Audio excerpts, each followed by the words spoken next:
Então, eu vou falar aqui um pouquinho sobre a questão de...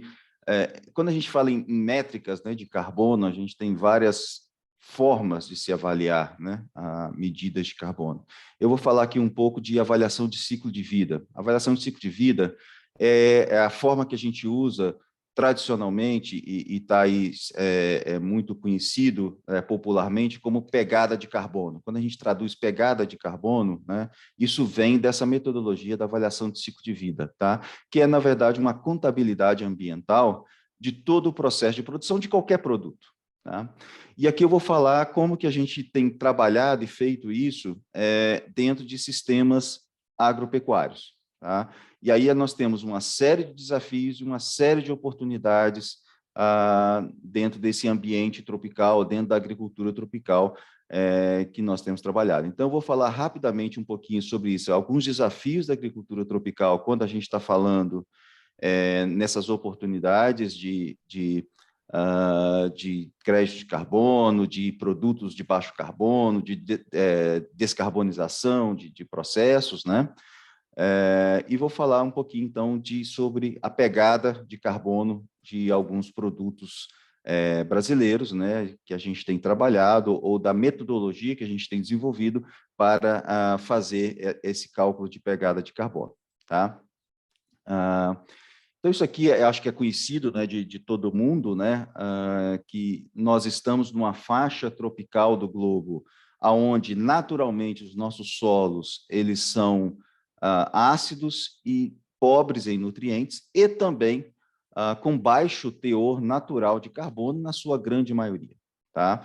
Obviamente que a gente tem, né, manchas de solo com maior teor orgânico, né, mas, em geral, então, nós temos a dificuldade, né, de se produzir nessa faixa tropical, ela vem exatamente da necessidade de se construir fertilidade do solo, de se construir esse solo de forma que ele seja viável para se produzir alimentos, né, de forma competitiva. O Brasil, quando entrou nisso lá na década de 70 e decidiu, olha, nós vamos investir em agricultura, vem, né, todos conhecem muito bem a história lá do Alisson Paulinelli, né, das universidades e da criação da Embrapa, a decisão foi, então, de se criar uma agricultura com base em ciência e não existia, então, um modelo a se copiar. Então, o Brasil desenvolveu esse modelo. Isso é fundamental do que a gente está falando aqui, porque as particularidades e as peculiaridades desse modelo de produção que nós temos hoje no Brasil vão influenciar quando a gente fala em métricas de carbono e em outras métricas ambientais também, quando a gente está falando, por exemplo, em ciclo de vida, que é o que eu vou tentar trazer aqui hoje. Né? Então, nós tivemos essa trajetória da agricultura brasileira, né, num primeiro momento de forte expansão sul-norte, né, especialmente. Então, nós começamos com uma agricultura de base mais temperada, né, e avançando, então, para regiões mais tropicais, especialmente Cerrado. Aí entra a questão da tropicalização das variedades, tanto de plantas quanto de animais, e aqui sim o desenvolvimento, né, de sistemas, né, de sustentabilidade, de práticas de sustentabilidade. Aqui eu listei algumas práticas do Plano ABC, que todos conhecem muito bem, né? O sistema de plantio direto, a fixação biológica de nitrogênio, a questão da recuperação de pastos, os sistemas de plantio direto, de integração, lavoura, pecuária, floresta. Então, aqui hoje a gente está vendo aí que bom que o Alexandre também está aqui, né? Então a gente tem representantes aqui de todo os produtos aqui de produção, né? De florestas plantadas, etc. E cada vez mais nós estamos sendo impelidos, né, a transformar a produção sustentável agropecuária numa produção, na verdade, multifuncional, que vai muito além de produzir alimentos, né, fibras e energia. Né? Envolve várias outras questões nesse novo modelo de futuro que se espera, né, da economia mundial, de uma bioeconomia, de economia com base em processos biológicos. E aí o Brasil tem uma oportunidade extremamente grande, que eu diria até, já aqui antecipando, fazendo um spoiler aqui, eu acho que é muito maior do que o mercado de carbono, simplesmente. O mercado de carbono, ele é uma transição, o mercado de carbono, ele é uma forma de financiar essa transição, ele é extremamente importante, necessário, mas eu acho que nós temos outras oportunidades nesse campo da bioeconomia, dos biomateriais, da biomassa e de outros processos que são derivados, então, desse modelo de produção, que são sustentáveis no longo prazo e que irão moldar a nova economia, né, os novos produtos, aquilo que vai vir lá na frente, aquilo que o mercado vai exigir lá na frente. Então, só para chamar a atenção aqui já um pouco desse processo. Isso aqui é muito importante, né, da gente entender, todo mundo conhece isso aqui muito bem, né? Nós temos um sistema de intensificação de produção agropecuária muito forte no Brasil, aí com segunda safra, às vezes terceira safra, se a gente pegar sistemas integrados, né, isso se torna ainda mais complexo, tá?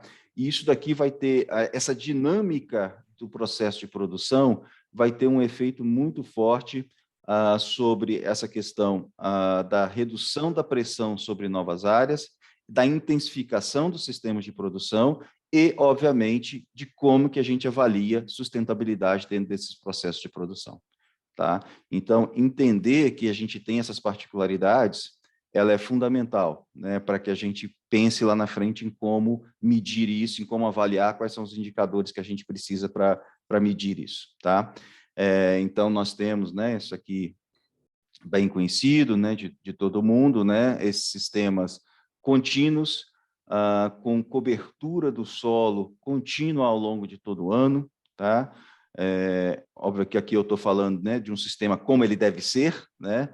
Nós sabemos que, infelizmente, essa aqui ainda não é a realidade em todas as áreas produtivas do Brasil, mas cada vez mais a gente tem avançado para que a gente tenha essa situação aqui, e isso é fundamental para a gente entender como que a gente calcula essas questões das métricas, né?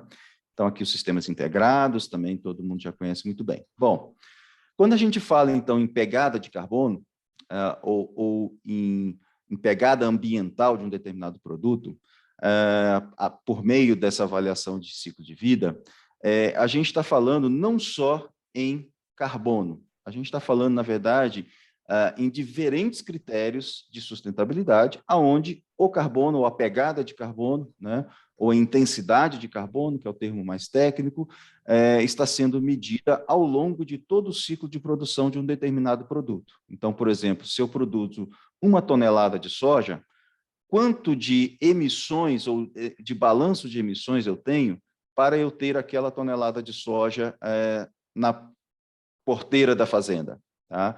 Isso leva em conta não só o que eu produzi dentro da fazenda, mas todos os insumos que vieram antes, todo o consumo de energia e materiais e o fluxo de energia e materiais que eu trouxe de fora para que aquela 1 tonelada de soja pudesse sair. E eu posso até avançar isso, não só para 1 tonelada de soja, mas eu posso chegar no óleo, no farelo, no biodiesel derivado daquele óleo e etc. Né? Então, essa é a avaliação de ciclo de vida.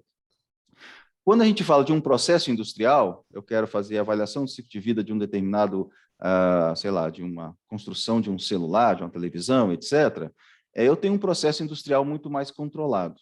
Quando eu falo no ambiente de produção agrícola, nós temos outros desafios, como, por exemplo, nós temos fluxos abertos nesse sistema. Né? Todo mundo fala isso daí, né? A fazenda, a agricultura é uma indústria a céu aberto. E é de fato, né? Então, esse fluxo de energia e materiais é muito mais difícil. Quando a gente fala em balanço de massa desses processos, do que entra, do que sai, são muito mais difíceis de serem medidos, tá? Nós não temos uma barreira física entre o que a gente chama de ecosfera e tecnosfera, ou seja, aquilo que eu estou introduzindo de tecnologia e de processo de produção, daquilo que vem da natureza naturalmente, tá? Então, esses fluxos são mais difíceis de serem entendidos e medidos. Tá? E esses fluxos, né, de saída, principalmente, para o meio ambiente, eles são desenvolvidos por meio de modelos. Tá? E, muitas vezes, esses modelos, a grande maioria desses modelos, eles foram desenvolvidos em condições de clima temperado, ou seja, não foram desenvolvidos para clima tropical. Por que não foram desenvolvidos para clima tropical? Bom, porque a agricultura, dessa forma como a gente tem hoje aqui, em clima tropical, é muito mais recente do que em clima temperado, né? O investimento feito nessa linha foi muito menor para clima tropical. A gente é muito novo ainda nisso, né? Então a gente está entrando agora, é o que a gente está tentando trazer, e aí, de novo, né, estarmos todos juntos, cada um trazendo essas suas experiências e aprendendo também com esses modelos que já existem e como que a gente adapta eles para as nossas condições é fundamental. Tá?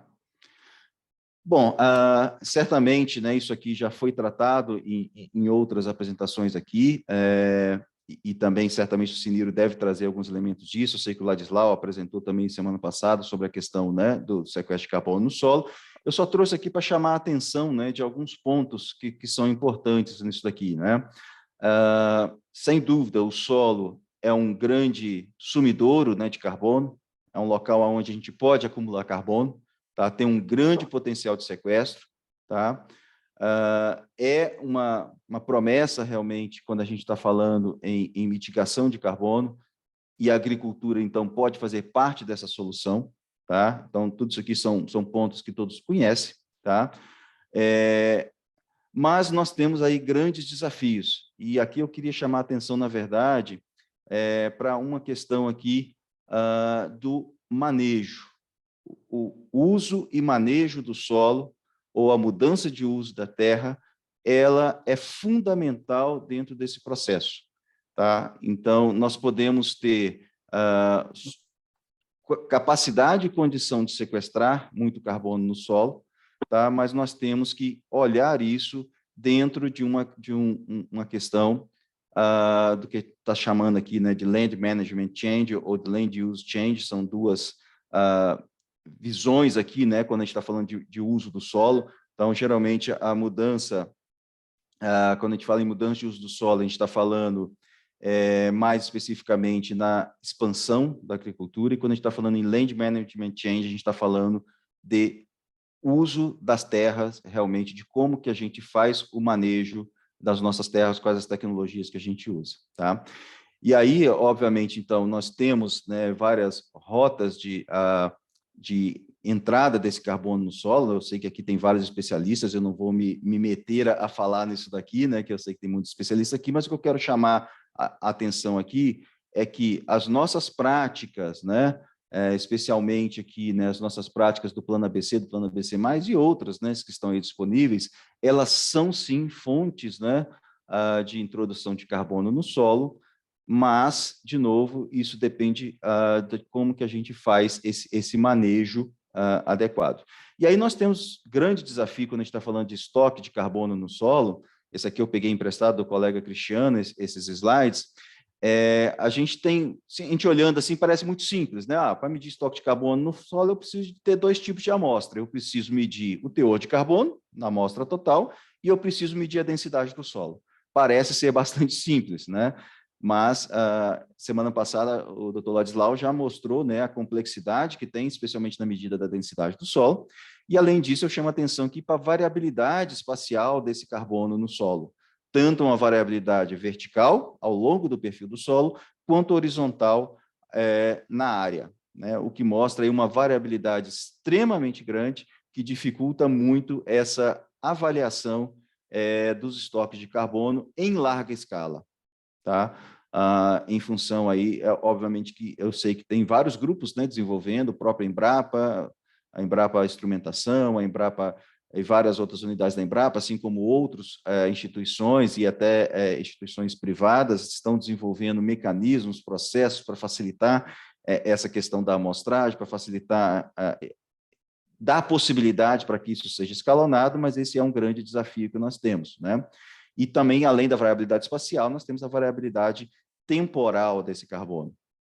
Tá? Então, esse acúmulo de carbono, né, que depende lá das práticas de uso e manejo do solo, elas têm essa variabilidade temporal e elas têm, obviamente, uma curva de estoque de carbono no solo.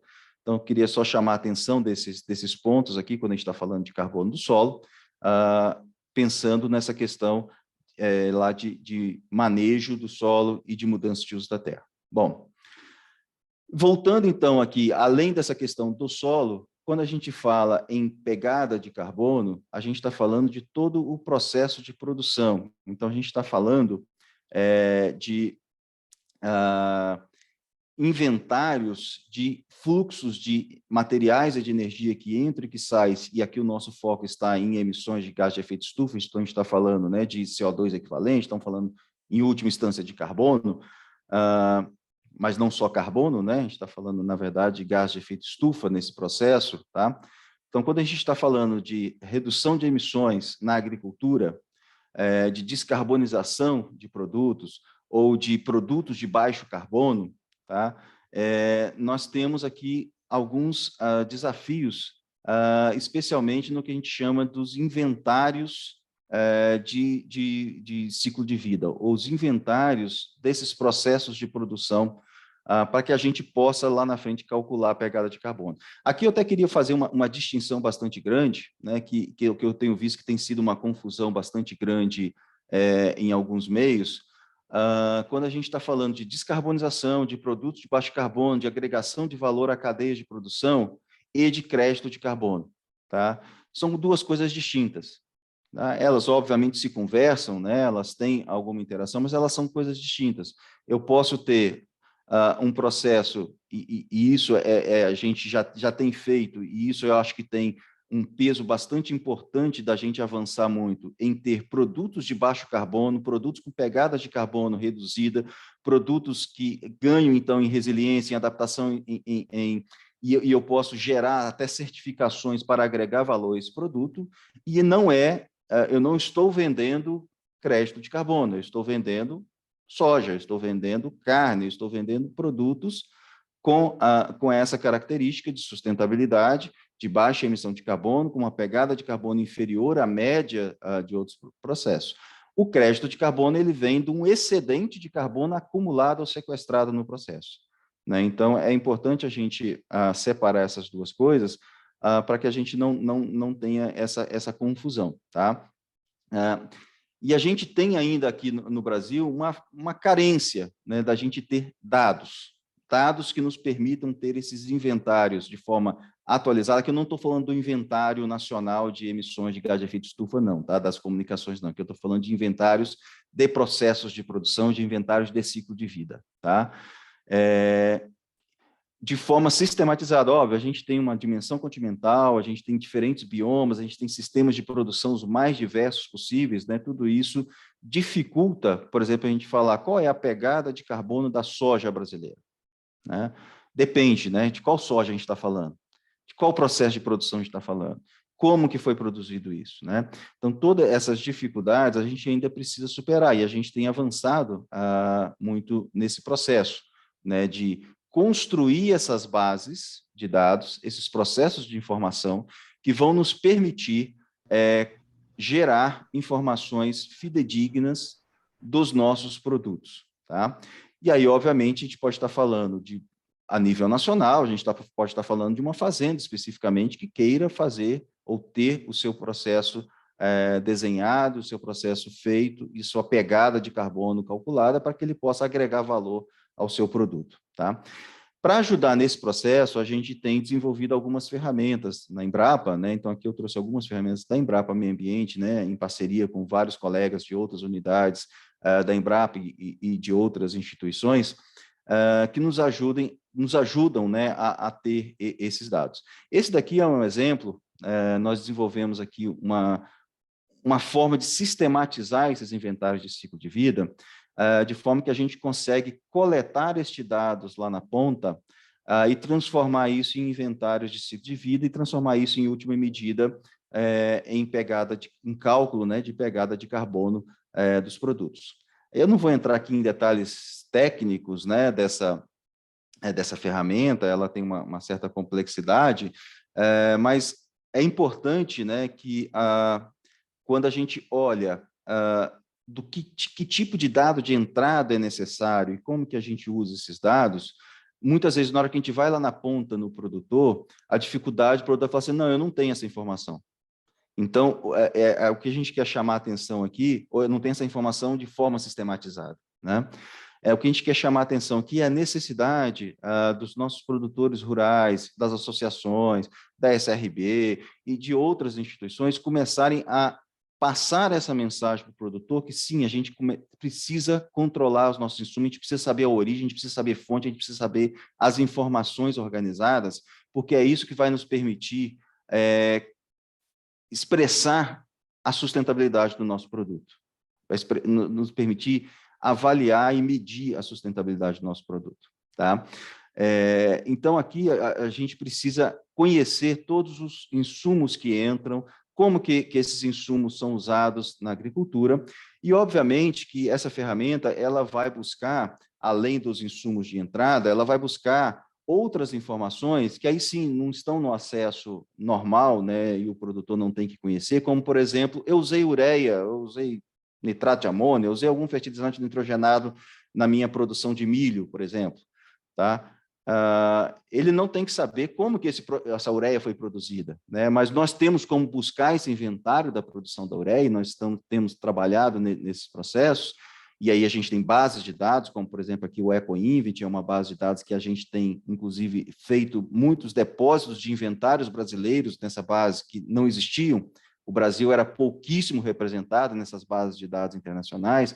Hoje nós estamos já bastante bem representados em várias cadeias de produção, com esse trabalho que nós temos feito de depositar esses inventários, de falar, olha, no Brasil é assim que acontece, é assim que é feita a produção. Tá? E para isso, então, a gente precisa ter acesso a esses dados, a essas informações.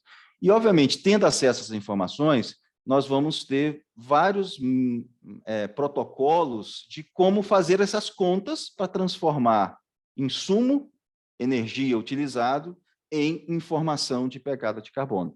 E aí nós temos uma série de protocolos disponíveis aí, né? Tem o GHG protocolo, tem esses protocolos aqui, como, por exemplo, de Nemetschek, WFDB, AgroFootprint, AgroBalize, e mais uma série de outros protocolos internacionais, o próprio IPCC tem vários protocolos, etc., mas que muitas vezes esses protocolos, como eu disse, eles foram prioritariamente desenvolvidos para sistemas muito mais simples do que aquele sistema complexo que eu mostrei de segunda safra, de integração e de agricultura tropical. Eles não consideram, em muitas medidas, características da agricultura tropical. Então, a gente trabalhou nessa metodologia aqui, além de levantar todos esses protocolos que estão aí disponíveis e que a gente tem sido avaliado por eles, né? Porque alguém lá de fora que queira avaliar o Brasil vai usar um protocolo desse. E a gente está desenvolvendo, né, um protocolo que a gente está chamando aqui de BR-Calc, aonde a gente usa todo esse conhecimento acumulado, tá? A gente não está negando esses protocolos, porque eles são protocolos com base científica, são protocolos que estabelecem processos. Nós estamos vendo quais, dentro desses protocolos, quais pontos ou quais modelos, ou quais situações, ou quais formas de avaliar o processo de produção que precisam ser adequados para o Brasil, porque não representam a realidade brasileira. Então, nesse protocolo BR-Calc, a gente está traduzindo isso, está trazendo os elementos que nos importam em termos de agricultura tropical para dentro desse protocolo. Então, por que eu estou trazendo essa mensagem aqui? Que esse protocolo que nós estamos fazendo, ele conversa com os protocolos internacionais, ele não é uma jabuticaba. Senão a gente vai ficar isolado no mundo e a gente vai continuar não tendo protocolo, né? Então, o que a gente está trabalhando aqui é como que a gente traz as características do Brasil, as características da agricultura tropical para dentro desses protocolos, de forma que seja compreensível por todos e não seja uma coisa fora daquilo que é utilizado internacionalmente, é reconhecido internacionalmente como a forma de se fazer, tá? Mas que represente a agricultura brasileira. Tá? Então, nesse protocolo aqui hoje, a gente já tem, por exemplo, uma questão de clima e solo para o Brasil, onde a gente já fez isso utilizando já 137 mesorregiões do Brasil. São as mesorregiões da classificação lá do IBGE. Então, hoje a gente já tem isso desenhado para essas 137 mesorregiões, tá? Onde nós temos também trabalhado a questão de vegetação primária, fatores de emissão, a questão de conteúdo de metais pesados em solos fertilizantes. Nós estamos trabalhando na adaptação, na verdade já está disponível, de um modelo de avaliação de pesticidas, de agrotóxicos, tá? Que existem modelos para isso também dentro dessas avaliações de pegadas ambientais. Então, de novo, como eu disse, né, não é só carbono, nós estamos trabalhando com avaliação de ciclo de vida, com pegada ambiental. Carbono é um dos elementos dessa avaliação, a pegada de carbono é um desses elementos, mas nós temos outros critérios ambientais, tá? Então, nós estamos trabalhando em desenvolver, em adaptar essas estimativas ou a forma de se fazer esses cálculos para a agricultura tropical. Tá? Quando a gente fala em mudança de uso da terra, também a gente fez um trabalho aqui, a nossa equipe, de desenvolver um modelo, que é chamado de BR-LUC, para avaliação de mudança de uso da terra. Eu não sei quantos estão familiarizados com essa questão de mudança de uso da terra, mas basicamente a mudança de uso da terra, falando-se de forma bastante grosseira, a mudança do estoque de carbono que eu tinha quando eu tinha um determinado uso da terra, quando eu faço qualquer outro uso dessa terra. Tá? Então, por exemplo, eu tinha cerrado, eu transformei cerrado em lavoura de soja. O que acontece? Eu tinha floresta, eu transformei em pasto. Ou eu tinha pasto, eu transferei em lavoura. Ou eu tinha lavoura, transformei em pasto. Né? E isso é a mudança de uso da terra. E essa mudança, em termos de emissões, elas muitas vezes são emissões muito elevadas, dependendo de como se dá essa mudança. Em alguns casos, essa mudança, pelo contrário, ela aumenta o estoque de carbono. Então, você pode ter sequestro também nessa mudança de uso da terra. Nós, então, trabalhamos aqui, desenvolvemos dentro desse modelo. Esse modelo, hoje, a gente consegue fazer isso a nível municipal, estadual, regional ou Brasil, tá? Para 64 culturas que estão, né, hoje aí nos levantamentos, né, de safra brasileiro, né, do IBGE. Então, nós conseguimos fazer esses cálculos de mudança de uso da terra. Então, isso daqui ainda não é nível de fazenda, mas eu posso usar a ferramenta, os números, os dados, a forma como está lá dentro, para ir no nível de fazenda local, que aí é uma questão, né, eu vou lá, olho a imagem, etc., e faço o cálculo local. Mas hoje a gente já consegue saber, por exemplo, em termos de global no Brasil, para cada município, o que as mudanças de uso da terra nos últimos 20 anos têm de emissões para aquele município. Então, por exemplo, o que aconteceu no município X com a expansão da cana, tá? A gente consegue medir utilizando essa ferramenta, obviamente, com estimativas, são as melhores estimativas disponíveis, tá?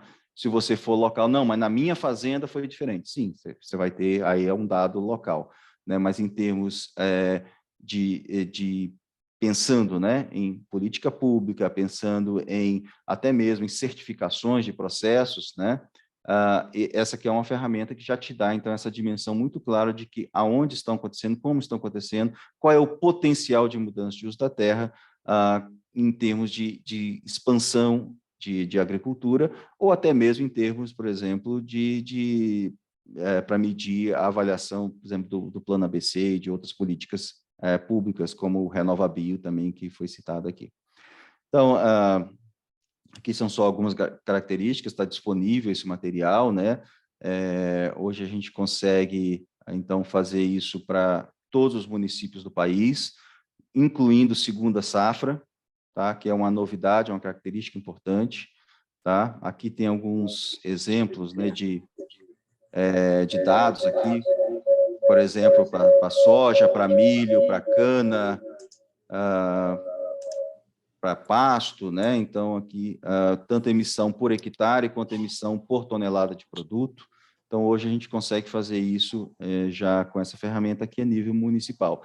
E o que é interessante, essa ferramenta aqui, ela já está sendo agregada a bancos de dados internacionais. Então, por exemplo, hoje o EcoInvent, que é aquela base de dados que eu mostrei lá atrás, que é uma das principais bases de dados para estudos internacionais de avaliação de ciclo de vida, já utiliza o BR-LUC para Brasil, ou seja, a gente saiu do do chamado aí ROW, né, o Rest of World, o resto do mundo, que era assim que a gente era classificado lá como resto do mundo, e hoje nós temos já o BR-Look dentro dessa ferramenta. Então, quem quiser fazer qualquer estudo sobre o Brasil, e olha, gente, o pessoal faz mesmo, né? Então, diariamente a gente vê estudos aí de americanos, de europeus, etc., fazendo trabalhos sobre o Brasil. Se eles acessarem essa base de dados, eles já acessam esses dados aqui. Então, isso é fundamental para quando a gente está falando de inserção, né, do país dentro desse mercado internacional de produtos de baixo carbono.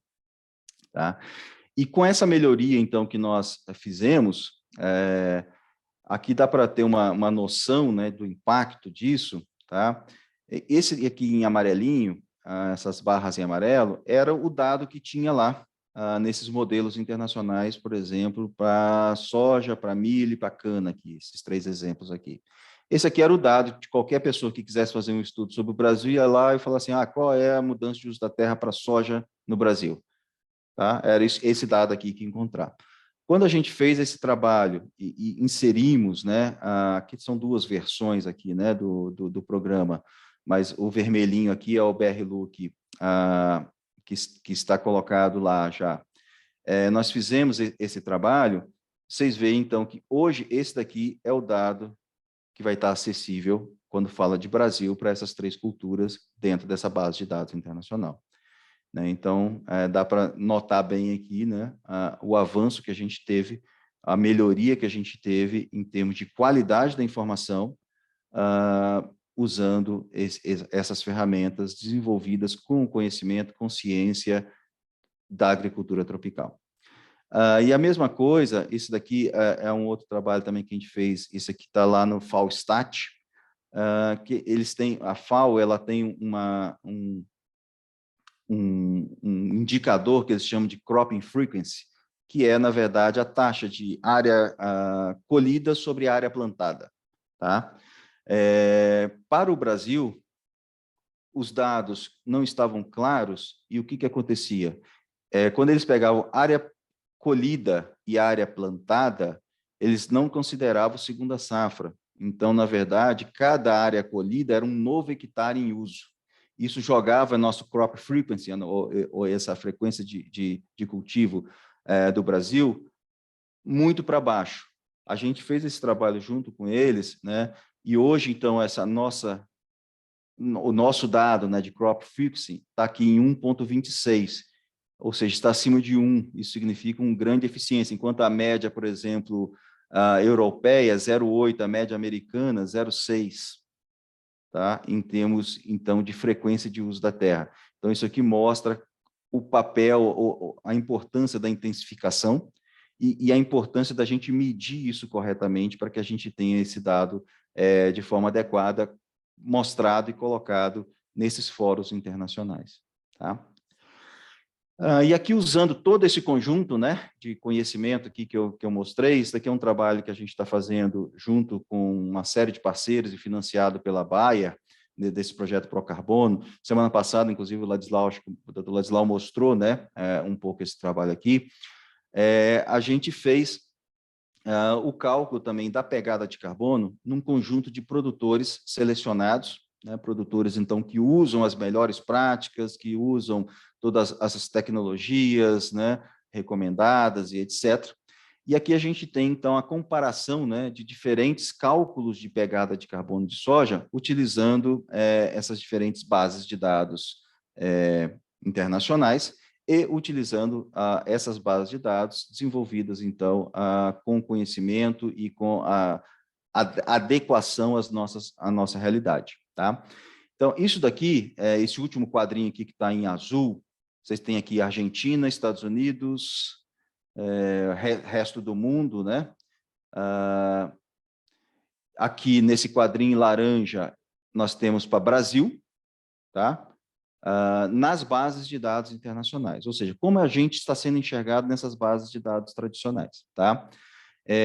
Se vocês olharem aqui, o que está em verdinho na barra é o sistema de produção em si, o que está em azul é mudança de uso da terra. Então, a gente está falando aqui de dimensões muito diferentes. Aí vocês vão falar assim, poxa, Estados Unidos é zero de mudança de uso da terra. Sim. Né? Aí depois a gente pode até discutir isso daqui, tem as razões de ser isso daqui, né? A gente pode discordar, né? E tudo isso, mas é a forma como tem sido calculado, né? A gente vem trabalhando na melhoria desses dados, né? Então, por exemplo, esse daqui é o dado tradicional que estava lá no EcoInvent. Quando a gente entrou com o BR-Look, a gente não já reduziu isso aqui, então, a pegada praticamente a metade, a pegada da soja brasileira. E quando a gente trabalhou especificamente com produtores usando as melhores práticas, em produtores selecionados, em regiões selecionadas, né, que estão utilizando isso, a gente chegou aqui a esse conjunto de produtores com uma pegada de 783. O que é isso aqui? Isso aqui significa que para produzir 1 tonelada se emitiu 780 quilos de CO2 equivalente em todo o processo de produção. Aqui eu estou falando de ciclo de vida, eu não estou falando de fazenda. Tá? Então, aqui eu estou falando desde a fabricação e transporte do fertilizante, né? Todas as operações, tudo isso até o teu produto lá na frente. Tá? Aqui é como é avaliado, né, essas certificações quando a gente está falando de pegada de carbono. Então, mostrando aqui que com boa tecnologia de produção e com ferramentas adequadas de medição e de avaliação, a gente sim tem uma pegada de carbono extremamente favorável, tá, dos nossos produtos. Tá? E outros critérios de sustentabilidade também que a gente pode entrar e trazer aqui para dentro desse sistema, para além de carbono, como eu já mostrei. E qual que é o nosso grande desafio enquanto país? É trazer todos os produtores para esse nível aqui. É trazer todos os produtores para reduzir a pegada de carbono dos seus produtos. Como que a gente vai fazer isso? Com tecnologia, com conhecimento e com inclusão, né? Ou seja, acesso desses produtores a essas tecnologias. Óbvio que isso aqui vai variar conforme a região, isso aqui vai variar, tem regiões que a pegada vai ser naturalmente maior, né? Mas esse processo de cálculo, de mostrar isso daqui, nos faz ganhar credibilidade internacional e valorizar o nosso produto, né, trazendo a nossa pegada ambiental para bastante baixo. E, de novo, se vocês olharem aqui, como eu já disse, né, a barrinha verde é o sistema de produção da cultura, soja aqui no caso, e a barrinha em azul é mudança de uso da terra. Então, nós ainda temos um desafio grande em mudança de uso da terra. Tá? Especialmente aqui, isso está associado à expansão sobre vegetação nativa. Tá? Então, esse é um ponto importante aí que a gente precisa tomar cuidado.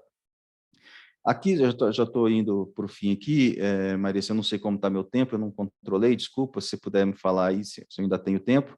Falar muito rapidamente aqui sobre a questão de um mercado de redução de emissões que já está em funcionamento no Brasil, que é o RenovaBio, tá? Não sei quantos aqui conhecem.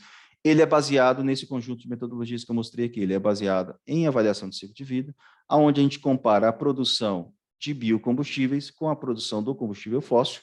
Da onde vem esse biocombustível? Vem da fase agrícola, a produção aqui de soja, milho, cana, sebo e etc., né, que são matérias-primas para biocombustíveis, a fase industrial e a fase de distribuição e uso disso. Então, como que são calculados essa redução, esse crédito de carbono? A partir dessa metodologia de avaliação do ciclo de vida e com esse ferramental que eu mostrei aqui, é calculada uma nota de eficiência, ou seja, a intensidade de carbono, grama de CO2 equivalente emitido para eu ter 1 megajoule de energia a partir de um biocombustível e de um combustível comparado com o combustível fóssil. Tá? E isso, então, somado, eu gero um crédito de descarbonização, que é, na verdade, 1 tonelada de CO2 evitada pelo uso de biocombustíveis em substituição a combustíveis fósseis.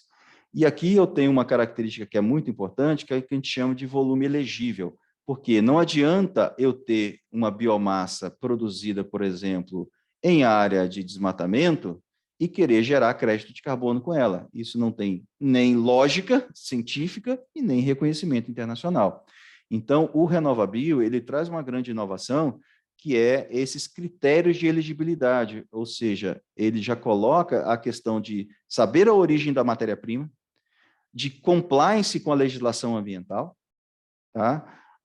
e, obviamente, de eficiência no uso dos insumos para que eu tenha uma nota de eficiência elevada.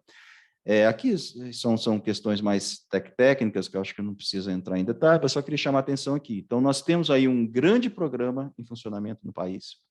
Tá? Até o momento, esse dado aqui é o dado de julho de 2022, nós já tínhamos 67 milhões de créditos de descarbonização comercializados, ou seja, 67 milhões de toneladas de CO2 que deixaram de ser emitidos pelo uso de biocombustíveis em substituição de combustíveis fósseis. Tá? E isso daqui está gerando, obviamente, uma externalidade positiva e uma renda extra para os produtores de biocombustíveis e, em última instância, também para os produtores da biomassa que geraram esse biocombustível. Tá? Então, assim, é um modelo muito eficiente de cálculo de emissões. De novo, isso aqui não é crédito de carbono no sentido lá do artigo 6 do Acordo de Paris, etc. O que eu estou fazendo aqui é o quê? Reduzindo a intensidade da nossa matriz de combustíveis, utilizando o cálculo de uma externalidade positiva, ou seja, quanto que eu deixo de emitir, emissões evitadas, quando eu substituo um combustível fóssil por um biocombustível certificado, que leva em conta todo esse cálculo de emissões durante o seu ciclo de vida. Tá? Então, isso é fundamental. Bom, isso daqui é a nossa equipe, que é aqui da Embrapa Meio Ambiente, que tem trabalhado nesses temas, né? Nós temos aqui um conjunto de analistas e pesquisadores mais diretamente envolvidos nesse tema, uma equipe grande e mais uma equipe de estudantes também, bolsistas que nos ajudam aqui. Então, eu queria, sim, agradecer e trazer, né, esses elementos aqui para a nossa discussão e mostrando aí como que a gente pode auxiliar e agregar nesse processo. Obrigado.